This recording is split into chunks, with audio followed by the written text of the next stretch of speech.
বৃষ্টি ভেজা ছুটির দিনে রাজধানীর বাজারগুলোতে ক্রেতা সমাগম দেখা গেছে কম, তবে এরপরও চড়া সবজির দাম।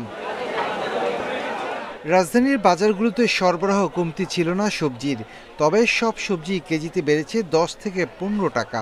পটল, ঢেঁড়স 40 টাকা কেজিতে পাওয়া গেলেও বেগুন কিনতে গুনতে হচ্ছে 90 থেকে 100 টাকা। ফেসবুকে যে জিনিসটা ছড়ানো হচ্ছে, গুজব ছড়ানো হচ্ছে যে এই জিনিসের দাম এত এত এত কম, খুব কম দেখাচ্ছে, ব্যাপারটা ফেসবুক সম্পূর্ণ গুজব ছড়াচ্ছে। বৃষ্টিতে নষ্ট হয়ে গেছে, পানি তলে গেছে গা, ওই টানো যারা কিনারে কাছে আছে টুকটাক হয়, এটা নিয়ে বাজার আসে। মানুষের ক্রয় ক্ষমতার বাইরে যা আমার মনে হয় যে বাজার দেখার কোনো লোকজন নেই, ভোক্তারা ভুগতেছে আর যারা কামাচ্ছে, এই হচ্ছে বৈষম্য বৃদ্ধি। বেড়েছে কাঁচামরিচ, পেঁয়াজের দামও 40 টাকা বেড়ে 200 টাকা কেজিতে বিক্রি হচ্ছে কাঁচামরিচ। 5 থেকে 10 টাকা বেড়ে পেঁয়াজের কেজি বিক্রি হচ্ছে 110 থেকে 115 টাকায়।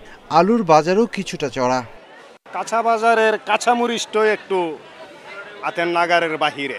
বন্যার কারণে প্রতিটা সবজি কেজিতে 10 টাকা 15 টাকা বাড়ছে।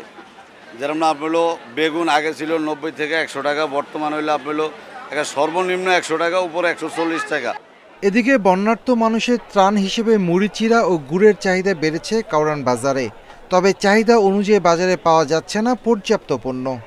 গতকালকে 10টায় দিয়ে গেছি, টাকা অ্যাডভান্স করে গেছি, আজকে মুড়ি নাই, বলতেছে আরো 3 ঘন্টা লাগবে। মুড়ি চিড়ার অবস্থা টোটালি মাল পাওয়াই যায় না। সোজা কথা বললাম না, আমি গাড়ি পাঠাইছি, গাড়ি ভাড়া দিছি ফাও।